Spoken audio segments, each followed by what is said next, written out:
Well, I've not been posting too much. I've been real busy with projects, but this is one I wanted to go back to and share because this has really been a great project. Not this chimney you see, that's one I posted last year, but what's really a companion that goes with this one.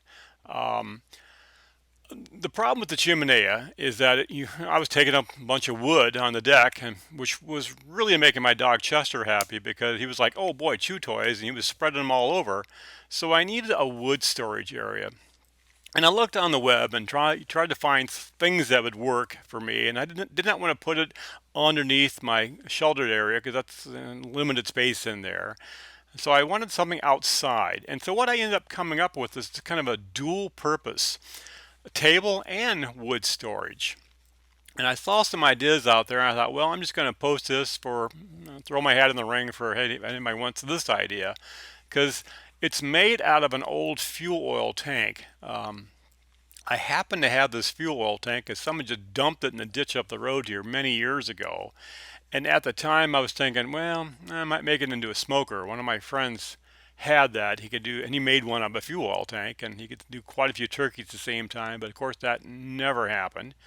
But you can just see how I just use my plasma cutter and cut off the top section here and put on the pipes in the bottom, and it turned into a real nice table. And I really have to say I've used this more than the table it replaced. I had a table out on the deck, a glass top picnic table that I'd use maybe twice a year. Once for Easter, we had an overflow and we had 30 some people here, and then probably putting plants on in the springtime. And it was more in the way than useful. I've already used this table much, much more.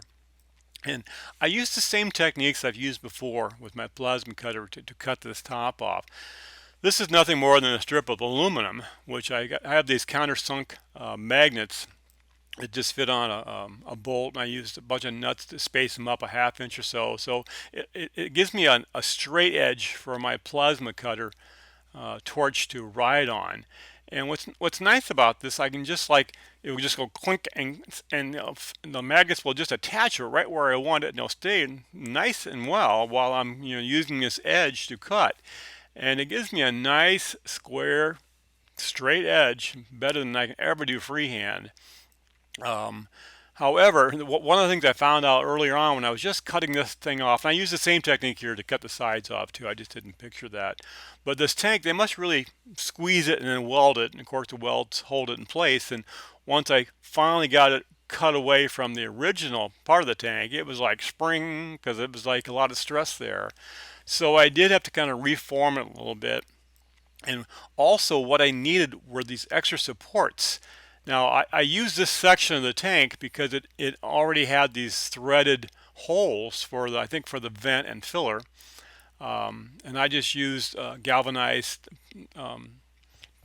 2-inch parts, plumbing parts here, and made these legs. But they didn't really pay that much attention to where they were welding these two holes, and they were not quite vertically, and so the tank rocked a little bit. So I did a couple things here. One, I needed these supports because the tank itself would also sway a little bit. Even if you shimmed up the legs, there was enough movement back and forth. I had to make this much more stable than what it was. But two, these aluminum strips on the bottom here, I used that for shimming up one of the legs, each side, just so it can get it nice and stable. But also on my deck here, this front leg, it sits right on top of the floor joist of the deck, so I'm not too concerned about that one. But this back one kind of spans the composite deck to the back joist. And I didn't want all that weight to be sitting there over the years. It's quite a lot of weight when this is completely filled full of wood and all that. So I use this aluminum to help distribute some of the weight there too. And also, these caps I use and the teeth here have a kind of a raised 1/4 inch edge, and I didn't want that to kind of press and deform my composite decking, so also it helps to distribute some of the weight there. But this has worked really well with these little strips. You really don't pay attention to them, and it really makes this thing really stable. I'm happy how it's turned out. You also need to plug the holes though. This is something I was thinking about because, well, if the holes ever fill full of water and the wintertime comes and it's probably going to freeze and break something, so we can't have that. So if I would have had some discs or some plugs, I probably would have just welded them right in place. It was easy for me just to print up a bunch of 3D plugs and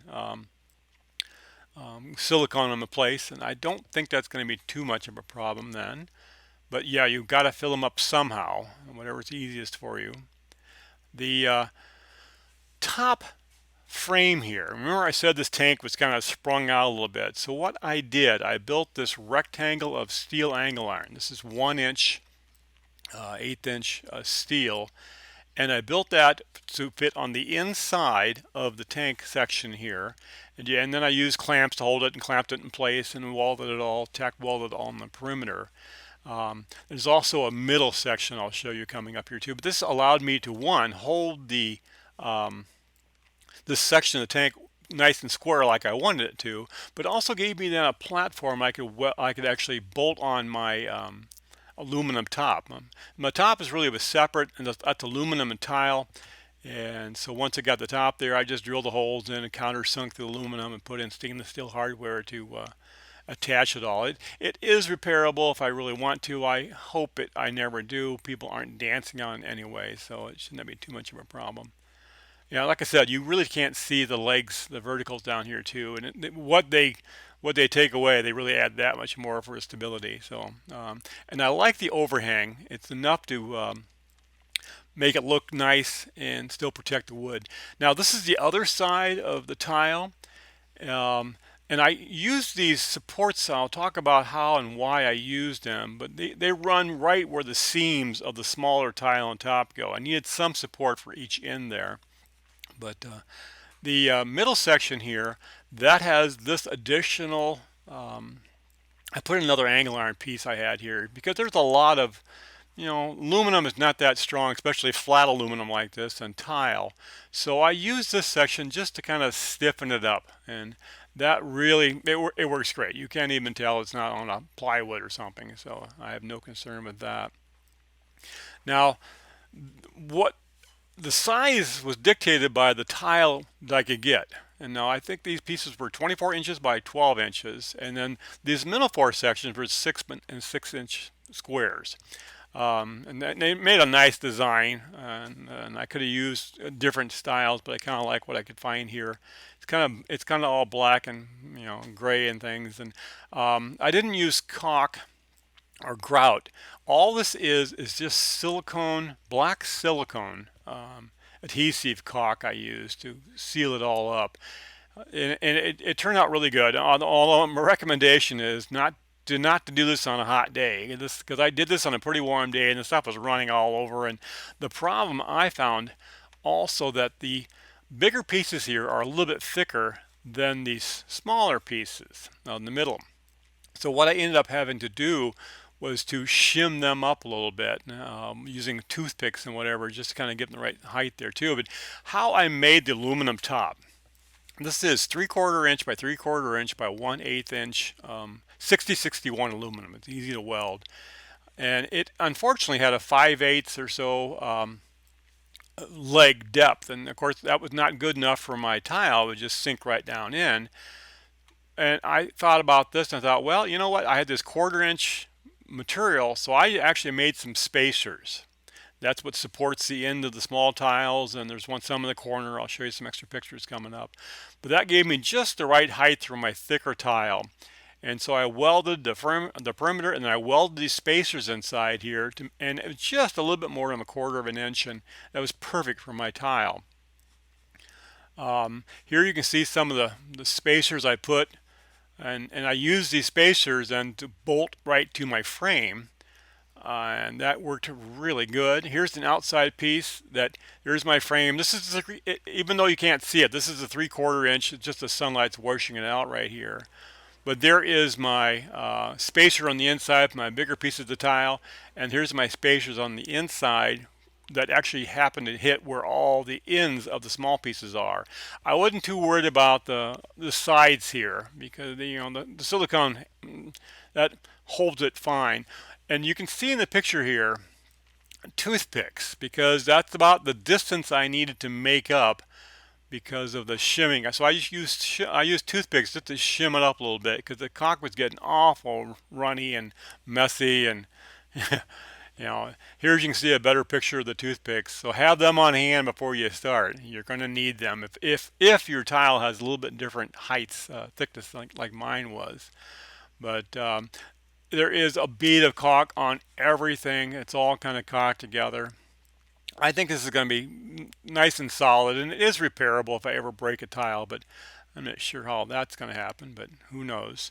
And the top here, what I ended up doing is just take some paper towels and some mineral spirits, and I lightly washed the top back and forth and got rid of all the excess and cleaned it up. And I was real kind of careful not to wash out the grout line, so to speak, with the caulk there. And there is a little bit of recess that it looks just perfectly fine. In fact, I'm really happy how well this has turned out and how much I use this thing. So anyway, if you're looking for ideas, well, here's one more.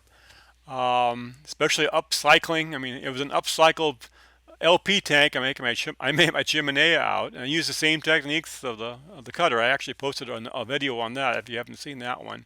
But this is a great companion for this because it's those cold nights. You don't want a smoky chimenea. You want a really hot roaring fire in that. And a lot of this wood I wasn't really using anyway. It's not the size I needed for my wood burning stove and all that. So this is just trims from the stuff, the trees around the yard and whatnot. And it's been just a great thing to build. So anyway, if you're looking for ideas, run with this one. It was actually a fairly cheap project since I already had the tank on hand. But I see a lot of these tanks are around the area. So anyway, I hope this helps, and I hope you enjoy yours as much as I enjoy mine. So have a good day.